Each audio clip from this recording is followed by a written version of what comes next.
دنیا صرف آرائش کا گھر نہیں، یہ دکھوں اور پریشانیوں کا گھر بھی ہے، اور یہ دکھ اور یہ پریشانیاں ایک چھوٹے سے آدمی سے لے کر دنیا کی اولو العزم جو ہستیاں ہیں، جو اعلیٰ ترین ہستیاں ہیں، ان پر بھی آزمائشیں آئیں، یعنی انبیاء کرام پر۔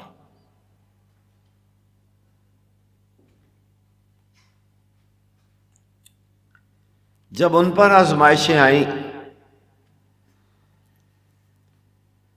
تو انبیاء نے کس کا دروازہ کھٹکھٹایا؟ کہاں اپنا دامن پھیلایا؟ کس سے مانگا؟ بس یہی مختصر سا میرا موضوع سخن ہے۔ جناب آدم علیہ الصلاۃ والسلام سے اگر شروع ہو جائیں تو کتنی بڑی آزمائش ہے جنت سے نکال دینا۔ کسی کو کسی کے گھر سے نکال دیں تو وہ پریشان ہو جاتا ہے کہ میں کہاں جاؤں، اور جنت جس کا ہر آدمی خواہش مند ہے کہ مجھے جنت مل جائے، نمازیں پڑھتا ہے، روزے رکھتا ہے، حج کرتا ہے، زکوٰۃ دیتا ہے، صدقات و خیرات کرتا ہے، مساجد بناتا ہے، دینی مدارس بناتا ہے، نیکیاں کرتا ہے کہ مجھے جنت مل جائے۔ اور جس عظیم المرتبت ہستی کو جنت سے نکال دیا گیا، کتنا دکھ ہوگا، کتنی پریشانی ہوگی۔ ایک تو جنت سے نکالا گیا، دوسرا اللہ ناراض ہو گیا۔ پھر اللہ کتنا مہربان ہے، اپنی رضامندی کا راستہ پھر دکھایا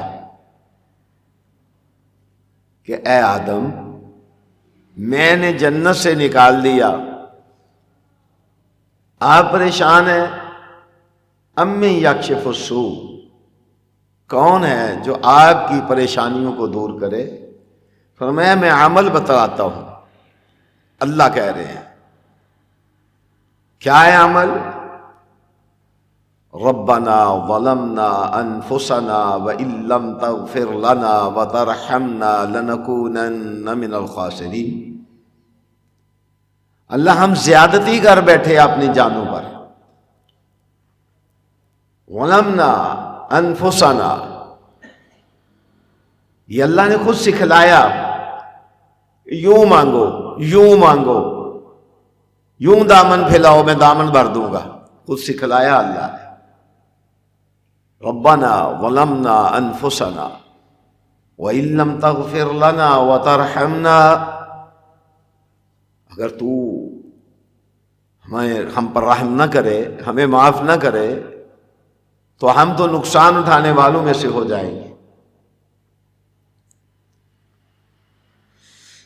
آگے چلتے ہیں، یہ دنیا کی اولو العزم ہستیاں ہیں۔ آپ دیکھیں حضرت نوح علیہ السلام جنہیں آدم ثانی بھی کہا جاتا ہے،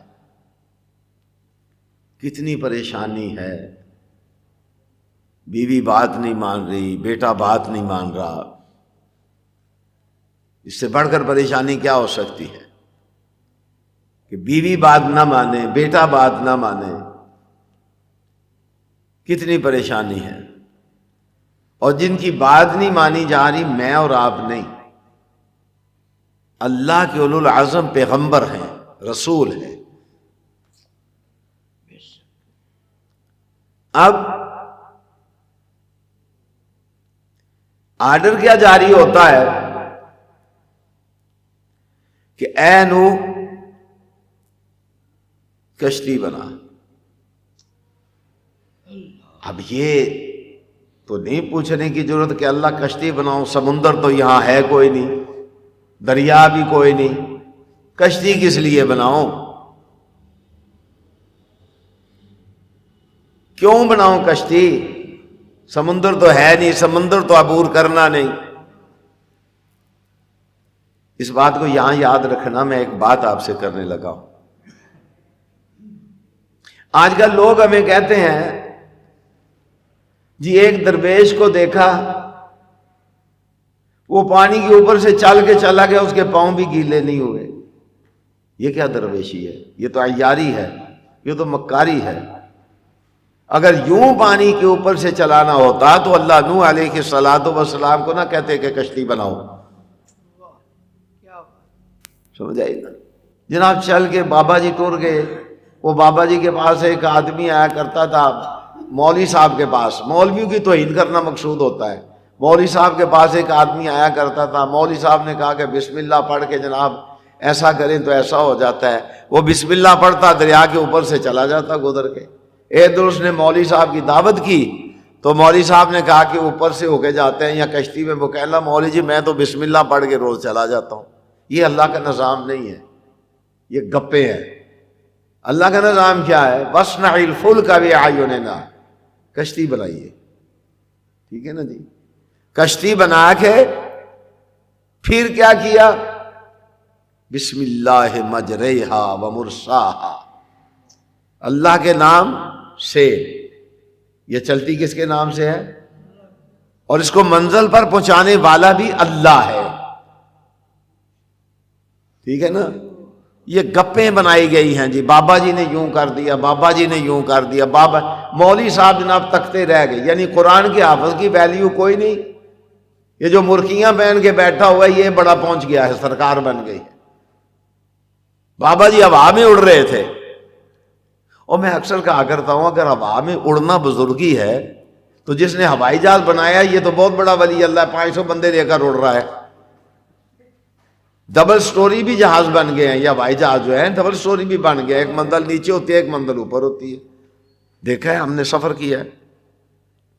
اگر یہ بزرگی کی علامت ہے تو چلو اس کو جناب شیخ عبد القادر جیلانی رحمۃ اللہ علیہ کے سامنے پیش کر لیتے ہیں کہ حضور یہ کیا معاملہ ہے؟ آپ فرماتے ہیں ایک آدمی کو آپ دیکھتے ہیں کہ ہوا میں اڑ رہا ہے،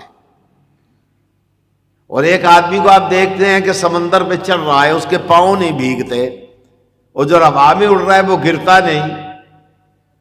فرمایا اگر اللہ اور رسول کے احکام کا پابند نہیں تو وَاضْرِبْهُ بِالنَّعْلَيْنِ، فرمایا اسے جوتے مارو۔ یہ کون کہہ رہے ہیں؟ شیخ عبد القادر جیلانی رحمۃ اللہ علیہ کہہ رہے ہیں اسے جوتے مارو۔ ہوا میں اڑنا درویشی نہیں، پانی پہ چلنا درویشی نہیں۔ بایزید بستامی کے پاس ایک بندہ چلا گیا، کافی دیر ان کے پاس بیٹھا رہا کہ میں کوئی کرامت دیکھوں۔ کافی سالوں کے بعد واپس جانے لگا تو انہوں نے بلا کے پوچھا بابا کیوں آئے تھے؟ کہنے لگا میں تو آیا تھا آپ کو کرامت دکھائیں گے۔ کہنے لگا اچھا، پھر کہنے لگا میں نے تو کوئی دیکھی نہیں۔ کہنے لگے کتنا عرصہ رہے ہو؟ کہنے لگا اتنا عرصہ رہا ہوں۔ کہنے لگے کوئی ایسا عمل دیکھا ہے جو اللہ رسول کے خلاف کیا ہو میں نے؟ کہنے لگا نہیں۔ تو کہنے لگے یہی کرامت ہے۔ ہمارے ہاں کرامت کا معیار بڑا عجیب ہے۔ ہم چھوٹے چھوٹے تھے، جیسے ہمارے بچے بیٹھے ہوئے ہیں تو مداری والے آیا کرتے تھے بازار میں، وہ مجمع لگا کے نا تو یوں چٹکی بجاتے تھے، 1 روپے کے 2 روپے بنا لیتے تھے، ڈبے میں سے مٹھائی نکال لیتے تھے۔ تو جب وہ مانگنے پہ آتے تھے تو وہ کیا کہتے تھے؟ بھائی یہ تو ہمارا کرتب ہے، اگر 1 روپے کے 2 روپے بنا سکتے تو گھر نہ بیٹھ کے روپے بناتے رہتے۔ اسلام میں ان چیزوں کا کوئی تصور نہیں ہے۔ آپ دیکھیے نبی کریم صلی اللہ علیہ وسلم کی بارگاہ رسالت میں ایک بندہ آیا، آگے کہتا ہے کہ میرے لیے دعا کیجیے اللہ میرے کاروبار میں برکت فرمائے۔ آپ صلی اللہ علیہ وآلہ وسلم ارشاد فرماتے ہیں تیرے گھر میں کوئی چیز ہے؟ کہنے جی ہے۔ فرمایا لاؤ اسے بازار میں بیچ کے آؤ۔ فرمایا ایک رسی اور کلاڑی لے کر آؤ۔ اب رسی اور کلاڑی لایا تو پھر برکت کی دعا مانگی۔ ہم کیا کہتے ہیں؟ نیٹ کھول لینا جی، 7 دفعہ یہ آیت پڑھ لیں، سو کے اٹھیں گے تو آپ کا گھر جناب ڈالروں سے بھرا ہوا ہوگا. یہ کیا ہے؟ یہ شریعت ہے، یہ اسلام ہے. لیس للانسان الا ما سعی. نبی کریم صلی اللہ علیہ وسلم کی تربیت ہے کیا؟ پھر دعا کی ہے اس کے لیے، کلاڑی لے کر آ اور رسی لے کر آ، برکت کی دعا مانگی، فرمایا جنگل سے لکڑیاں لا کے کاٹ کے بیچا گا، اللہ روزی میں برکت دے دے گا. ہماری ساری زندگی گزر جاتی ہے ان بابوں کے پیچھے دوڑتے دوڑتے دوڑتے. پہلے خود ہم مقروض ہوتے ہیں، جو گھر میں ہوتا ہے وہ بھی انہیں دے کے آ جاتے ہیں. ان کا پیٹ تو بھرتا نہیں ہے، جیسے ہمارے سیاستدانوں کا پیٹ نہیں بھرتا نا. جہنم کا کوئی نیچے والا طبقہ ہے ان کا پیٹ جو ہے سیاستدانوں کا بھی بھرنے میں آتا ہی نہیں ہے. میں اگلے نیٹ پر دیکھ رہا تھا، ایک سیاستدان ہے، اس نے 7.5 کروڑ روپے کی گھڑی باندھ رکھی ہے. اس کا اپنا مال تو ہے نہیں نا، لوٹ کا مال ہے نا، لوٹا ہوا ہے لوگوں کو، عوام کا مال ہے، عوام پریشان حال ہے. خیر، تو میں بات کر رہا تھا حضرت نوح علیہ السلام کی.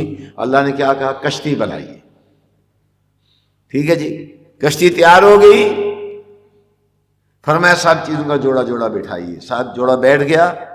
اب کیا کہا؟ بسم اللہ مجریہا ومرساہا ان ربی لغفور الرحیم. اس کو چلانے والا بھی اللہ اور منزل پر پہنچانے والا بھی اللہ. ہمارا حال کیا ہے؟ آپ کسی بس میں بیٹھ جائیں، کسی رکشے میں بیٹھ جائیں، جتنا شرک کر سکتے ہیں نا، بسن لکھا ہوگا یا قطب الاقطاب یا غوث الاغیاث، یعنی غوثوں سے بھی کوئی بڑا غوث، یا فلانا یا فلانا یا فلانا. جیسے ایک قوم اللہ کو بھول ہی گئی ہے کہ اللہ بھی ہے. اب مکے کے جو کافر تھے، مشرک تھے، وہ کیا کرتے تھے؟ ہمارا عقیدہ تو ان سے بھی گندا ہو گیا ہے. عقیدے کی بات کرنی چاہیے، سمجھانا چاہیے لوگوں کو. لوگ بات سمجھنے کے لیے تیار ہیں. اگر عقیدے کی بات نہ کریں تو بالکل بیکار ہے. نہ نماز کام آئے گی، نہ روزہ کام آئے گا، نہ حج کام آئے گا، نہ زکوٰۃ کام، کچھ کام آنے والا نہیں ہے. مکے کے مشرک کیا کہتے تھے؟ فَإِذَا رَكِبُوا فِي الْفُلْكِ دَعَوُا اللَّهَ مُخْلِصِينَ لَهُ الدِّينَ. فلک کہتے ہیں کشتی کو، یہاں اس سے مراد سواری لے لیں آپ. کشتی بھی تو ایک سواری ہے نا جی. کہ جب وہ سواری میں بیٹھتے تھے تو اللہ ہی کو پکارتے تھے، اللہ ہی کو پکارتے تھے کہ اللہ ہماری سواری کو تو منزل مقصود پر پہنچانے والا ہے. جب وہ منزل مقصود پر پہنچ جاتی تھی پھر شرک کرتے تھے. اور ہماری قوم منزل مقصود پر پہنچنے سے پہلے شرک کرتے ہیں. ایک حافظ اللہ داد ہوتے تھے، یہ تو دیوبندی مسلک کے، ہم چھوٹے چھوٹے تھے، تو وہ کہتے ہیں کہ انہیں سیالکوٹ جانا تھا جمعہ پڑھانے کے لیے. کشتی میں بیٹھے نا تو کشتی ڈاما ڈول ہونے لگی. تو ایک آدمی نے نعرہ لگایا، یا پیر عبد القادر جیلانی. انہیں کہا کھلو جا، یہ 12 سالوں بعد تار دے تو میں جمعہ پڑھانا ہے. نہیں سمجھ آئی بات؟ عبد القادر جیلانی تو 12 سالوں کے بعد اس کو باہر نکالتا ہے دریا کے، تو میں نے جمعہ پڑھانا ہے، 1 گھنٹہ رہتا ہے جمعہ پڑھانے میں، اللہ کو پکارو جو مجھے ٹائم پر پہنچا دے. یعنی اللہ سے ہم اتنے دور ہو گئے ہیں، اتنے دور ہو گئے ہیں. اللہ کو ہم نے ایسا سمجھ لیا ہے الیاذ باللہ جیسے کوئی ظالم ترین چیز ہے کہ ہماری بات سننے کے لیے تیار ہی نہیں ہے. ایسا سمجھ لیا ہم نے. تصور اتنا غلط اللہ کے متعلق ہمیں دے دیا گیا ہے، اتنا غلط تصور دے دیا گیا ہے. حالانکہ اللہ اتنا مہربان ہے، اتنا مہربان ہے کہ جس کی انتہا نہیں. میں 2 چیزیں آپ کے سامنے رکھوں گا اور آپ ان دونوں چیزوں پر ذرا غور کرنا، اور غور اس انداز سے نہیں کرنا بلکہ قرآن دیکھنا، قرآن کھولنا، قرآن پڑھنا. بڑی آسان سی 2 چیزیں میں آپ کے سامنے رکھوں گا، آسان سی چیزیں. ایک چیز تو ہے سیدہ خولہ کا واقعہ رضی اللہ تعالی عنہ. ان کے خامند نے انہیں کیا کہا؟ انت علیہ کظہر امی، تو مجھ پر میری ماں کی پیٹھ کی طرح ہے۔ اب جہالت میں اس کا مفہوم یہی لیا جاتا تھا کہ عورت مرد پر حرام ہو جاتی ہے جو یہ کلمہ کہے۔ اب سیدہ خولہ نبی پاک صلی اللہ علیہ وآلہ وسلم کی بارگاہ رسالت میں آئیں، آگے کہنے لگی اللہ کے رسول صلی اللہ علیہ وآلہ وسلم میرا مسئلہ حل فرمائیے۔ آپ نے فرمایا عرف عام میں تو یہی ہے کہ عورت حرام ہو جاتی ہے۔ اب اس نے نبی کریم صلی اللہ علیہ وسلم سے جھگڑا شروع کر دیا، رو بھی رہی ہے، اور نبی کریم صلی اللہ علیہ وآلہ وسلم اس وقت سیدہ عائشہ کے گھر ہے۔ اب نبی صلی اللہ علیہ وآلہ وسلم فرماتے ہیں خولہ ایک کام کر۔ کہنے لگی کیا کام کرو؟ کہنے لگی اللہ کی بارگاہ میں دامن پھیلا۔ کس کی بارگاہ میں دامن پھیلا؟ اللہ کی بارگاہ میں دامن پھیلا۔ اب جو دامن پھیلایا تو سیدہ عائشہ صدیقہ صلوات اللہ سلام اللہ علیہ ارشاد فرماتی ہے اس انداز سے اللہ کی بارگاہ میں روئی کہ ہمارے گھر کا ہر بندہ رونے لگا۔ اس انداز سے اللہ کی بارگاہ میں اس نے اپنی درخواست پیش کی، اس انداز سے عاجزی کی اللہ کی بارگاہ میں کہ ہم سب کی آنکھوں میں آنسو آ گئے کہ اللہ میرے مسئلے کا حل فرما۔ آقا کریم صلی اللہ علیہ وسلم کے چہرہ اقدس پہ وحی کے آثار جب پیدا ہوئے تو پسینے کے قطرے جب آئے تو یوں لگتا تھا جیسے لولو مرجان چمک رہا ہے آپ کے چہرے پر۔ سیدہ فرماتی ہیں ہم نے کہا کہ خولہ اللہ تیرے مسئلے کا کوئی حل نازل فرمائے گا۔ اب پہلے تو ذرا توجہ فرمانا، پہلے کیا ہے اللہ میرے مسئلے کا حل فرما۔ اب جب دیکھا کہ وحی کے اثار پیدا ہونے لگے ہیں یا ہو گئے ہیں، اب دعا بدل لی کہ یا اللہ فیصلہ میرے حق میں فرما۔ پہلے کیا تھا کہ اللہ فیصلہ فرما، جب دیکھا کہ وحی کے اثار پیدا ہو گئے تو دعا بدل گئی کہ اللہ فیصلہ میرے حق میں فرما۔ کیوں؟ سیدہ خولہ اللہ کے رسول صلی اللہ علیہ وسلم سے جھگڑ رہی تھی کہ میں جب آئی تھی میں جوان تھی، میں خوبصورت تھی، مالدار تھی، اب میرے بچے ہیں، چھوٹے چھوٹے بچے ہیں، اگر میں باپ کے پاس چھوڑتی ہوں تو بچے ضائع ہو جائیں گے، میں اپنے پاس رکھتی ہوں تو نان و نفقہ کی مصیبت ہے، پریشان۔ اب یہ دعا بدلی کہ اللہ میرے حق میں فیصلہ فرما۔ اللہ کتنا مہربان ہے، ہمیں اللہ کا تصور بہت غلط دیا ہے ان لوگوں نے۔ اب نبی کریم صلی اللہ علیہ وآلہ وسلم کے چہرہ انور سے وحی کے آثار جب دور ہوئے تو آپ کہتے ہیں اب شیری یا خولہ، خولہ خوش ہو جا، اللہ نے تیرے حق میں فیصلہ فرما دیا۔ ہمیں تو عادت ہی نہیں ہے کہ اللہ کی بارگاہ میں دامن پھیلائیں، ہمیں اتنا غلط تصور دیا ہے اللہ کے بارے میں لوگوں نے، یہ اللہ ہماری سنتا نہیں، ہم گناہگار ہیں۔ جیڑا منڈا آکھے نہ لگے وہ دے لو ماپے بہت دھیان رکھ دے، وہ دے بہت دعاواں مانگ دے۔ اللہ رب العالمین ہے، رب الصالحین نہیں، رب المتقین نہیں کہ متقین کا رب ہے صالحین کا رب ہے، نہیں، اللہ رب العالمین ہے، گناہگاروں کا بھی رب ہے۔ کیا آتا ہے حدیث میں؟ فرمایا ساری رات گناہ کرتا رہتا ہے، صبح اٹھ کے کہتا ہے اللہ مجھے معاف کر دے، اللہ کہتے ہیں جا میں نے معاف کیا۔ اللہ کے بارے تصور بہت غلط دیا ہمیں۔ دن سارا گناہوں میں گزر جاتا ہے، ایک دفعہ آ کے اپنی آنکھ سے آنسو کا ایک قطرہ بہا دیتا ہے،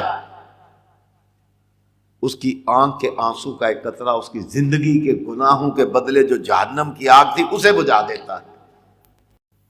اب نبی کریم صلی اللہ علیہ وآلہ وسلم نے کیا کہا، اللہ نے کیا آسمان سے نازل فرمایا، وہ آپ کو یاد رہے گا سب کو۔ کس طرح یاد رہے گا؟ ہم جب رکوع سے اٹھتے ہیں تو کیا کہتے ہیں؟ کہو ذرا یار، ایک باری پھر آکھو. ہاں اچھا ایک باری پھر آکھو. ٹھیک ہے، سمیع اللہ، اتنا یاد رکھ لیں. سمیع اللہ اس کا معنی کیا ہے؟ سن لیا اللہ نے. کیا معنی ہے؟ سن لیا. ہاں یہ ہے اس کا معنی. اب جو میں قرآن کا حوالہ دینے لگا ہوں وہ ہے قد سمع اللہ. آپ کو یاد رہے گا قد سمع اللہ، 28ویں پارے کی پہلی آیت کا پہلی سطر کا پہلا حصہ. قد سمع اللہ، سن لیا اللہ نے، تاکیدن سن لیا اللہ نے، پختگی کے ساتھ سن لیا اللہ نے. حق بات یہی ہے کہ سن لیا اللہ نے. قول بات کس کی؟ التی، اس عورت کی. تجادلو کا، جو آپ سے بحث و مباحثہ کر رہی تھی کہ میرے مسئلے کا حل فرمائیے، میرے مسئلے کا حل فرمائیے. واللہ یسمع تحاورکما، پھر یسمع، وہ سامعہ ماضی تھا، یسمع حال اور مستقبل ہے. ماضی میں بھی وہی سننے والا، حال میں بھی وہی سننے والا، مستقبل میں بھی وہی سننے والا. تین زمانے ہیں، تین زمانوں میں اگر کوئی سننے والا ہے اپنی مخلوق کی بات تو صرف اللہ ہے. قد سمع اللہ، کوئی سننے والا نہیں. جب سارے دنیا کے دروازے بند ہو جائیں، کوئی آپ کی سننے والا نہ ہو، کبھی اس دن پکار کے تو دیکھنا، کبھی اس کا دروازہ کھٹکھٹا کے تو دیکھنا، کبھی مانگ کے تو دیکھنا. اور مانگنا دل کی گہرائیوں سے، یوں نہیں کہ دل ساتھ نہ دے رہا ہو، زبان سے مانگنا. دل غافل کی اللہ دعا نہیں قبول کرتا. تن من تیرا اللہ کی بارگاہ میں حاضر ہو جائے، پھر چاہے تو زمین و آسمان کے برابر گناہ لے کر آئے، میرا اللہ تجھ پر رحم فرما دے گا. قد سمع اللہ، سن لیا اللہ نے بات اس عورت کی جو آپ سے بحث و مباحثہ کر رہی تھی. اب دیکھیں ایک دیہات کی رہنے والی عورت جسے کوئی جانتا بھی نہیں تھا، اس نے ڈائریکٹ جب اللہ سے اپنا تعلق پیدا کیا تو اللہ تعالیٰ نے اس کے لیے سورہ مجادلہ اتاری، اور قیامت تک کے لیے جب تک حفاظ کرام اس سورت کو پڑھتے رہیں گے خولا کا ذکر ہوتا ہی رہے گا. اللہ ان کے ذکر کو بلند کر دیتا ہے جو اللہ کے ساتھ مخلص ہوتے ہیں، جو اللہ ہی کو اپنا مشکل کشا سمجھتے ہیں، اللہ ہی کو اپنا حاجت روا سمجھتے ہیں، اللہ ہی کو اپنا بگڑی بنانے والا سمجھتے ہیں. کتنا ظلم عظیم ہے کہ ہمارا عقیدہ اتنا گندا ہو چکا ہے. اور اس پر میں حافظ صاحب نیٹ پر سن رہا تھا ایک بات، ایک صاحب سوال کر رہے ہیں، یہ پاکستان میں بھی ایک بہشتی دروازہ ہے، لوگ کہتے ہیں جی بہشتی دروازہ کھلا ہے، یہ چنگا بہشتی دروازہ ہوتے ہیں. اور میں دیکھے آج بہشتی دروازے جس طرح پولیس والے لنگاتے تھے، ہمیں دھکے مار دے. یہ کیسی جنت ہے جس میں دھکے پڑیں گے، ڈنڈے پڑیں گے؟ یہ کیسی جنت ہے جس میں پولیس والے ہوں گے؟ یعنی دہشت گردی، دہشت چھا جاتی ہے، بندہ شریف آدمی پولیس والے کو دیکھتا ہے ڈر جاتا ہے. میرے پاس ایک آیا، میں نے دیکھا کہ تھانے دار آ رہا ہے، تو میں دل میں حافظ جی دعا کر رہا تھا یا اللہ ایک پرہ جائے، کسی اور طرف جائے، لیکن وہ سیدھا میری دکان پر آ گیا. میں نے کہا یا اللہ پتہ نہیں کیا معاملہ ہے، مسکین لوگ ہیں، شریف لوگ ہیں، کیا معاملہ ہے. جب وہ آیا نا تو بیٹھا، میں نے کہا جی فرمائیے. مجھے کہنے لگا میں دم کرانے آیا ہوں. میں کہا اج دے بعد تو وردی پا کے ہے نا دم کرانا، تیری خیر نہیں. میں نے کہا میں دور سے دیکھا، میں کہا یا اللہ کدھرے پر ہی جائے. وہ کیسی جنت ہے جس جنت کے اندر پولیس والے ہوں گے، وردی پہن کے ڈنڈے لے کر کھڑے ہوں گے؟ یہ کیسی جنت ہے؟ اور دو وہاں مفتی ہیں وہ گفتگو کر رہے ہیں کہ واقعی وہ جی جنت ہے کہ نہیں. اب وہ جو مفتی صاحب اس طرح لوگوں کا بیڑا غرق کر رہے ہیں، وہ مفتی صاحب پتہ کیا کہہ رہے ہیں کہ مومن کی قبر جنت کے باغوں میں سے ایک باغ ہوتی ہے. تو جو فرمانا یہ حدیث سے آپ دلیل دے رہے ہیں، مومن کی قبر جنت کے باغوں میں سے ایک باغ ہوتی ہے. بابا فرید کی قبر تو جنت کے باغوں میں سے ایک باغ ہے، لہٰذا یہ جنت ہے. میں نے کہا بات یہ نہیں ہے، بات تو پھر یہ ہے کہ ہر قبرستان کے اندر صاحب ایمان موجود ہیں، پھر ہر قبرستان تو جنت ٹھہرا. دنیا میں ایک ہی جگہ ہے جس کو ہم جنت کا ٹکڑا کہہ سکتے ہیں، وہ ہے جہاں نبی پاک کا جسم اطہر ہے. بس وہ ایک ہی جگہ ہے. ہم دیکھے ہیں 12 ربیع الاول کو جناب نبی پاک صلی اللہ علیہ وسلم کے روزہ اطہر کی شبیہ بنائی جاتی ہے، چوکوں میں رکھی جاتی ہے جہاں سے کھوتے ریڑیاں گزرتے ہیں، جہاں ہم کھڑا ہونا گوارا نہیں کرتے، دھول ہوتی ہے، گند ہوتا ہے. تو میں کہا کرتا ہوں اللہ تعالیٰ نے جہاں آپ صلی اللہ علیہ وسلم کو روزہ اطہر بننا تھا، پہلے اس زمین کو جنت کا ٹکڑا بنایا تھا. آپ کا روزہ اطہر کو معمولی چیز نہیں ہے، آپ نے تو مذاق بنا لیا نا، مذاق بنا لیا. آپ صلی اللہ علیہ وسلم کا روزہ اطہر بننے سے پہلے اللہ نے اس کو کیا بنایا؟ جنت کا باغ بنایا. روزہ تم من ریاض الجنہ، جنت کے باغوں میں سے ایک باغ ہے وہ. تم نے یہاں بنا لیا، وہاں بیت اللہ کو غسل دیا گیا، تم نے یہاں قبروں کو غسل دینے شروع کر دیے، بیت اللہ کا مقابلہ کیا، طواف شروع کر دیے گئے. اللہ کے متعلق ہمیں اتنا گمراہ کر دیا گیا ہے کہ جس کی انتہا نہیں. تو میں بات کر رہا تھا کہ حضرت نوح علیہ السلام کو اللہ تعالیٰ نے کیا کہا؟ کیا بناؤ؟ کشتی بناؤ. پھر کشتی چلے گی کس کے نام سے؟ اللہ کے نام سے. اس کو مندل پر کون پہنچائے گا؟ اللہ پہنچائے گا. اور ہم جن سواریوں میں بیٹھتے ہیں ان پر اتنے شرکی الفاظ ہم لکھتے ہیں، فلانا بابا فلانا بابا فلانا بابا فلانا بابا.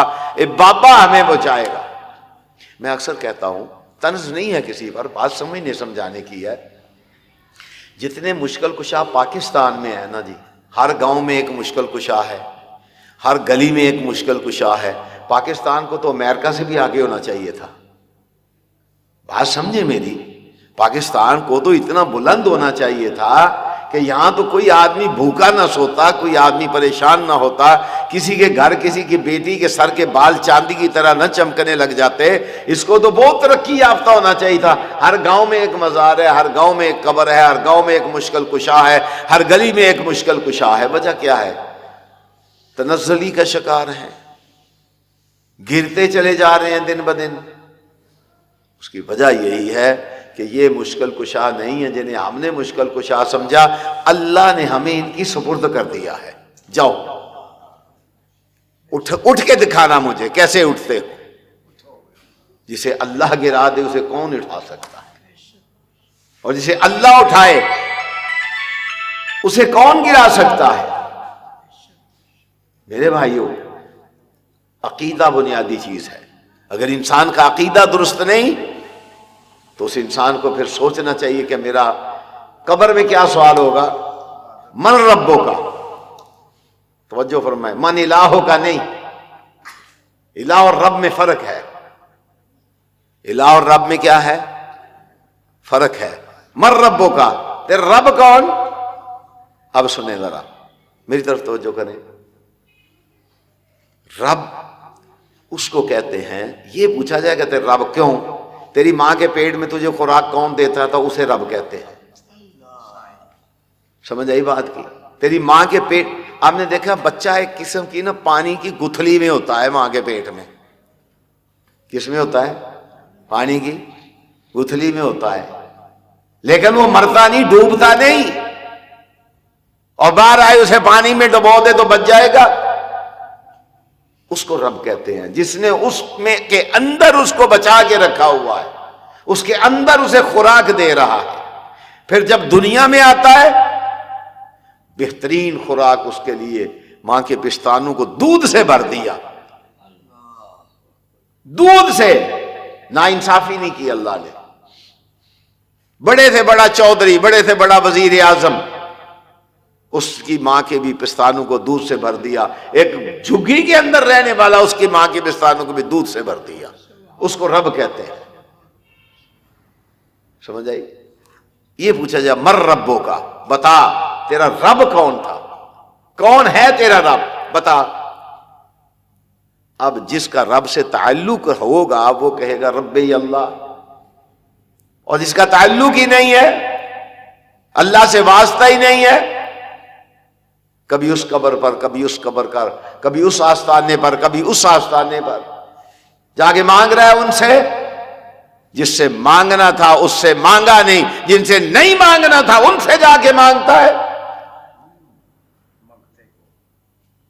ہم اہل حدیثوں کا یہی قصور ہے. کیا ہم کہتے ہیں نہیں؟ کیا ہمیں پیسے اچھے نہیں لگتے؟ ہمیں نہیں پیسے اچھے لگتے. ہم بھی ختم پڑھیں، ہم بھی 40واں کریں، ہم بھی 7 کریں. ہمیں پیسے اچھے نہیں لگتے. کس کو پیسے اچھے نہیں لگتے؟ ہمارے بھی لوگ آگے گوڈے گٹے پھڑن، کیا ہمیں اچھا نہیں لگتا؟ کیوں چھوڑا؟ اس لیے کہ اللہ کے رسول صلی اللہ علیہ وآلہ وسلم نے ان چیزوں سے منع فرمایا ہے. یہ اسلام کا حصہ نہیں ہے. سب سے پہلی چیز ہے اپنا عقیدہ آپ درست کریں. اگر آپ کا عقیدہ درست ہو گیا تو آپ سمجھیں دنیا اور آخرت میں آپ فلاح و کامیابی پا جائیں گے. پھر اس دنیا کا کیا ہے؟ جو روزی اللہ نے میرے اور آپ کی ماں کے پیٹ کے اندر لکھ دیا وہ ہمیں مل کے رہے گی. جو تکلیفیں آنی ہیں وہ آ کے رہیں گی. جو سکھ ملنے ہیں وہ مل کے رہیں گے. لیکن ہمیں ملتا بھی کچھ نہیں، کچھ نہیں ملتا، لیکن ہم دھکے کھاتے پھرتے ہیں. اور اللہ کیا کہتے ہیں؟ نوَلِّهِ مَا تَوَلَّىٰ. جا جا اتھے ہی جا، اسی سے مانگ جا کے. نبیوں نے کس سے مانگا؟ اللہ سے مانگا. نوح علیہ السلام کس سے مانگ رہے ہیں؟ اللہ سے مانگ. یونس علیہ السلام کس سے مانگ رہے ہیں؟ اللہ سے. لا الہ الا انت. کیسی بات کی ہے، لا الہ الا انت. نبی کریم صلی اللہ علیہ وسلم نے ایک دعا سکھلائی، مجھے یاد آ گیا. اسے کہتے ہیں سید الاستغفار. یونس علیہ السلام کیا کہتے ہیں؟ لا الہ الا انت. نبی علیہ السلام نے کیا سکھایا اپنی پوری امت کو؟ اللہم لا الہ الا انت ربی. لا الہ الا انت ربی انت خلقتنی انا عبدک انا علی عہدک ووعدک ما استطعت واعوذ بک من شر ما صنعت ابوء لک بنعمتک علی وابوء بذنبی فاغفر لی فانہ لا یغفر الذنوب الا انت. پہلے بھی لا الہ الا انت، اور اس دعا کے آخر میں بھی الا انت. اور یونس علیہ السلام کیا کہتے ہیں؟ لا الہ الا یہ تو ہی ہے، تیرے علاوہ کوئی ہماری مشکلیں آسان کرنے والا نہیں ہے. تیرے علاوہ کوئی نہیں ہے، کوئی نہیں ہے. تو اس مشکلیں آسان نہ کرے. ہم نے تو دیکھا ہے تیری بارگاہ لم یزل میں انبیاء بھی یوں دست بستہ کھڑے ہیں، ہاتھ باندھے کھڑے ہیں. مدتیں بیت گئیں، 80 برس حضرت ابراہیم علیہ السلام اللہ سے بیٹا مانگتے رہے. 80 برس. وہ کہتے ہیں کہ ایک بزرگ تھے، کہیں پہاڑ کی چوٹی پر رہتے تھے، تو روز ایک انار لگتا تھا، وہ اتارتے تھے، کھا لیتے تھے، اللہ اللہ کرتے رہتے تھے. ایک دن انار نہیں لگا، دوسرے دن بھی نہیں لگا، تیسرے دن نہیں لگا. انہوں نے کیا کیا؟ پہاڑ سے نیچے اترے، بھوک نے ستایا تو ارد گرد دیکھا تو ایک دروازہ کھٹکھٹایا. سوال کیا، اس آدمی نے 2 روٹیاں دی. اس آدمی کے دروازے پر ایک کتا بیٹھا ہوا تھا. یہ مثالیں سمجھانے کے لیے ہوتی ہیں. تو اس کتے نے اس کے پیچھے بھونکنا شروع کر دیا. اس نے آدھی روٹی اسے دے دی، پھر باقی کی آدھی بھی دے دی، پھر وہ پیچھا نہیں چھوڑتا، پھر باقی ماندہ بھی دے دی، اب پھر بھی وہ پیچھا نہیں چھوڑتا. تو تو یہ اللہ کا بندہ کہنے لگا تیرے مالک سے میں نے 2 روٹیاں لی تھی وہ میں نے تجھے واپس کر دی ہیں. کہتے ہیں وہ کتا کہنے لگا اللہ مجھے زبان دے میں ذرا اس سے بات کروں. تو اس کو زبان دی گئی تو اس نے کہا میرا مالک مجھے 10 دن بھی کھانا نہ دے میں کبھی ہمسائے کے گھر نہیں گیا. تیرے مالک نے 3 دن تیرا انار نہیں لگایا تو اپنے مالک کا دروازہ چھوڑ کے میرے مالک کے دروازے پر آ گیا ہے.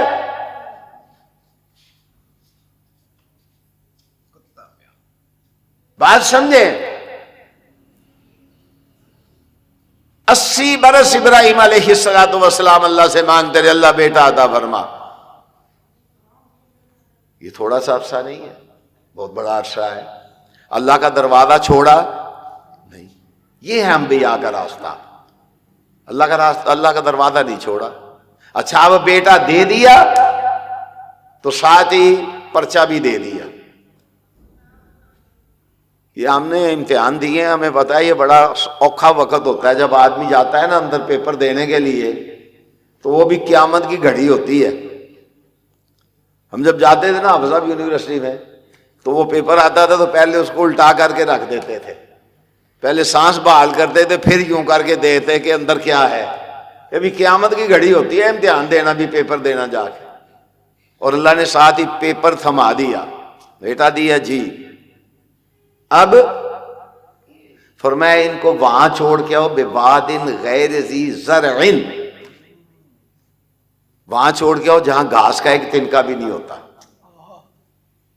یہ کتنا بڑا امتحان ہے. اب دیکھیں بیوی کتنی نیک ہے, بیوی کس قدر نیک اور فرما بردار ہے. اور ہمارے معاشرے کی کوئی عورت ہوتی پہلے تو سالے ڈانگا لے کے آ جاندے, سورا بھی آ جاندہ, او دے مامے چاچے بھی آ جاندے. سمجھ آئی نا کہ تیرا دماغ ٹھیک ہے, اوتھے چھڈن چلنے ہیں جتھے کہا بھی نہیں ہوندا. سمجھ آئی بات کی. مائی صاحب نے پوچھا کس کے حکم پر, کہنے لگے اللہ کے حکم کر. کہنے لگے مجھے منظور ہے. مجھے نبی صلی اللہ علیہ وسلم نے کیا فرمایا, الدنیا متاعها وخیر متاعها المرأة الصالحة. تو جو فرمائیں یہ نبی علیہ الصلوۃ والسلام کیا فرمانے ہیں, الدنیا متاعها وخیر متاعها المرأة الصالحة. دنیا ایک ساز و سامان ہے اور اس کا بہترین ساز و سامان ہے جس کو نیک عورت مل گئی. بہترین انعام ہے اللہ کا اس بندے پر جس کو اللہ تعالی نے مرأۃ الصالحہ عطا فرما دی. مرأۃ الصالحہ یہ ہوتی ہے خامند بات کرے, فرما برداری کرے, خامند اس کو دیکھے, خامند کو خوش کر دے. یہاں تو جناب ذرا سی بات ہو جائے ڈنڈے سوٹے چل جاتے ہیں جناب. نہ سالے کھلوندے, نہ سورے کھلوندے, نہ سورے دے رشتے دار کھلوندے. جی بڑا ظلم ہو گیا. کی ظلم ہو گیا؟ دوسری شادی کر لی, یہ ظلم ہے؟ یہ ظلم ہے؟ یہ ظلم ہوتا تو اللہ اس کو روا نہ رکھتا, اللہ اس کو جائز قرار نہ دیتا. اللہ پر اعتراض کرو نا جا کے. دین کو عجیب انداز سے ہم نے سمجھا ہے. تو خیر میں بات کر رہا تھا, کہنے لگے اللہ کا حکم ہے جی, کہنے منظور ہے. اب جب پلٹے آنکھوں سے بیٹا وجل ہوا تو وہاں رک گئے, بڑا روئے اللہ کی بارگاہ میں. لوگ سمجھتے ہیں باپ ہمدرد نہیں ہوتا, خدا کی قسم باپ ماں سے بھی زیادہ ہمدرد ہوتا ہے, لیکن وہ کھیکھن نہیں جانتا ماں والے, وہ ماں والی حرکتیں نہیں کر سکتا. وہ دنیا کے نشیب و فراز کو جانتا ہے کہ کہاں بچے کو نقصان پہنچے گا, کہاں بچے کا فائدہ ہوگا, کہاں بچے کا نفع ہوگا, کہاں بچے کا نقصان ہوگا. وہ جگہ جگہ اسے سمجھاتا پھرتا ہے. بچے کو اچھا نہیں لگتا. باپ تھے نا, جب آنکھوں سے ہو جل ہوئے تو رک گئے, روئے, دعا مانگی, پھر 2 دعائیں مانگی. اذ قال ابراہیم رب اجعل هذا البلد آمنا. ایک کمال کی دعا ہے. اللہ یہاں تو گھاس کا تنکا بھی نہیں ہوتا, تھوڑا سا پانی, تھوڑی سی کھجوریں ہیں. توجہ فرمانا ذرا, عقیدے کی بات ہے. اذ قال ابراہیم رب اجعل هذا البلد آمنا. اللہ پہلی بات تو یہ ہے کہ اس جگہ کو امن والا بنانا. میری بیوی اور بچہ یہاں ہے, تیرے علاوہ کوئی امن دینے والا نہیں ہے. اللہ اس جگہ کو کیا بنانا؟ امن والا بنانا. اللہ انہیں کوئی تکلیف نہ پہنچے, اللہ انہیں کوئی دکھ نہ پہنچے, اللہ انہیں کوئی پریشانی نہ آئے. رو رہے ہیں اذ قال ابراہیم رب اجعل ھذا البلد آمنا. دوسری کیا ہے؟ وجنبنی وبنی. توجہ فرمانا ذرا, وجنبنی وبنی ان نعبد الاصنام. اللہ کہیں ایسا کوئی وقت نہ آ جائے کہ ہم ڈگمگا جائے. یہ چھوٹا سا امتحان نہیں ہے. فرمایا وجنبنی وبنی, اللہ ہماری ایسی مدد فرمانا کہ ہمارا عقیدہ جو ہے, یہ کون کہہ رہے ہیں؟ جو نبی ہیں, اللہ کے خلیل ہے, ہمیں سمجھا رہے ہیں کہ ایسا کو موقع آ جائے, یہ دعا مانگنی ہے, کوئی تکلیف آ جائے, پریشانی آ جائے, اللہ ہمیں مشرک نہ کر دینا. وَجُنُبْنِي وَبَنِيَّ أَن نَّعْبُدَ الْأَصْنَامَ. کیسی بات ہے یہ, ہمیں سمجھایا, ہمیں. رو رہے ہیں, دعا مانگ رہے ہیں, اللہ میرا معصوم سا بچہ ہے, میری بیوی ہے, کمزور ہے, اللہ جنگل میں چھوڑ کے جا رہا ہوں, گھاس کا تنکا بھی نہیں ہوتا, پانی کا گھونٹ بھی یہاں نہیں. آسمان والا اپنے بندے کے رونے کو دیکھ رہا ہے. کہا ابراہیم پریشان نہ ہو, تو نے میری فرما برداری کی ہے نا, جو میرے فرما بردار ہوتے ہیں میں انہیں ضائع نہیں کیا کرتا. اب تیسری دعا مانگی, وَإِذْ قَالَ إِبْرَاهِيمُ رَبِّ اجْعَلْ هَذَا الْبَلَدَ آمِنًا. آگے کیا جی؟ وَارْزُقْ أَهْلَهُ مِنَ الثَّمَرَاتِ, وَارْزُقْ أَهْلَهُ مِنَ الثَّمَرَاتِ. اللہ میرا اہل ہے یہاں پر, اور بھی اگر کوئی آ کے یہاں ٹھہرے تو اللہ اس کو ایسا رزق عطا فرما, رزق طیب عطا فرما اسے. یہ تیسری دعا مانگی ہے. دعا کون مانگ رہا ہے؟ باپ. کون دعا مانگ رہا ہے؟ اس میں ایک نقطہ ہے جو میں آپ کو سمجھانا چاہتا ہوں. بھائی مینوں تسی کہو کہ ایسے بندے نے کوئی شعر ہی نہیں پڑھیا, مینوں سخت نفرت ہے. یہ جو آتے ہیں نا کان پر ہاتھ رکھتے ہیں, اب اہل حدیثوں میں بیماری بڑی پیدا ہو گئی ہے. شعر پڑھو جی, شعر پڑھو, سوا سپارہ شعر ہی پڑھو. کیا دیا شعروں نے ہمیں؟ کیا دیتے ہیں شعر ہمیں؟ یہ شاعری کیا دیتی ہے ہمیں؟ قرآن پڑھو, قرآن بات آپ کے پلے پڑے. یہ میں ایک نقطہ بیان کرنے لگا ہوں. کس نے دعا مانگی؟ باپ نے. کس نے دعا مانگی؟ میں ایک نقطہ بیان کرنے لگا ہوں. وہ لوگ جو باپ سے الرجک رہتے ہیں نا جی, بڑی الرجی ہوتی ہے ان کو باپ کے نام سے.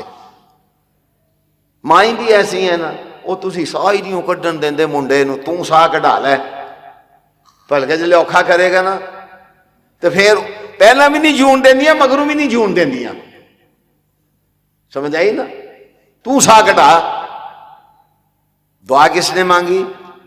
باپ نے. بات سمجھیں ذرا, میں خاص بات آپ کو سمجھانے لگا ہوں. پھر میں وہی دعا کس نے مانگی؟ آئیں نبی علیہ السلام کی بارگاہ رسالت میں چلتے ہیں. آپ صلی اللہ علیہ وسلم ارشاد فرماتے ہیں, باپ جب دل سے دعا مانگے تو اللہ رد نہیں کرتا. سبحان اللہ, سبحان اللہ, سبحان اللہ. باپ جب دل سے دعا مانگے تو اللہ رد نہیں کرتا. حضرت ابراہیم علیہ السلام نے دعا مانگی, 3 دعائیں مانگی, تینوں اللہ نے قبول کی. تینوں اللہ نے قبول کی.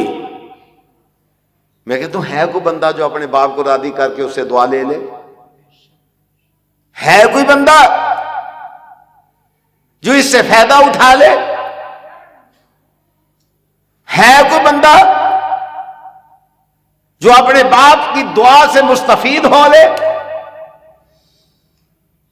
یہ میں نے بڑی پختہ دلیل دی ہے کہ اللہ باپ کی دعا کو نبی علیہ الصلوۃ والسلام ارشاد فرماتے ہیں رد نہیں کرتا.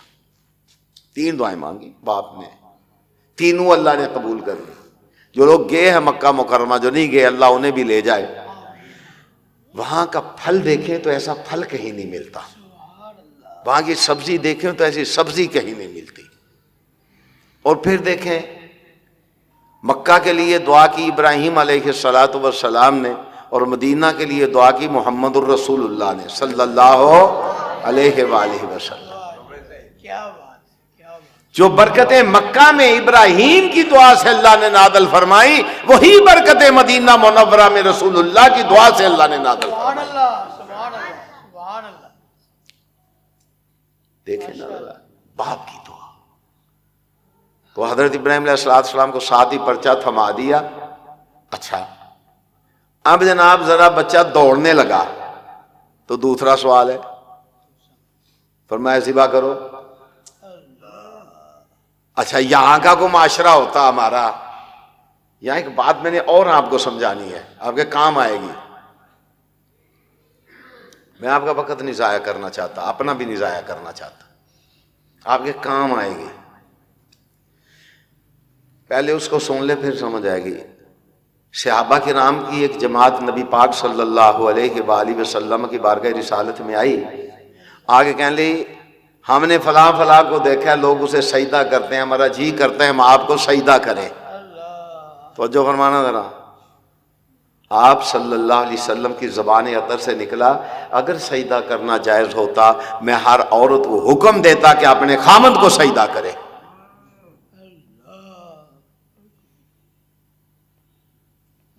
نہیں سمجھے بات کی؟ اب سمجھے بات، اب سمجھ آئے گی آپ کو۔ کہا کہ کیا کرو اسے ذبح کر دو۔ ہمارا معاشرہ ہوتا تھا، بات تو پھر وہی ہے نا، ڈنڈے سوٹے لے کے آ جاندے، پہلا گھروں کٹ دیتا تھا، جنگل سے چھڈ آیا سے اینو پالی اینو جوان کیتا تھا، ہون پال گیا دوڑن لگ گیا تے چھری لے کے پیچھے پھرن لگ پیا۔ یہی ہوتا نا، یہی ہوتا۔ سبق کیا دیا اس میں؟ جو عورت اپنے خامند کی فرما بردار ہے، جنت کے 8 دروازے ہیں، دن قیامت کے جس دروازے سے اس کا جی چاہے جنت میں داخل ہو جائے۔ سبحان اللہ، سبحان اللہ، سبحان اللہ۔ سمجھ آئی نا بات کی؟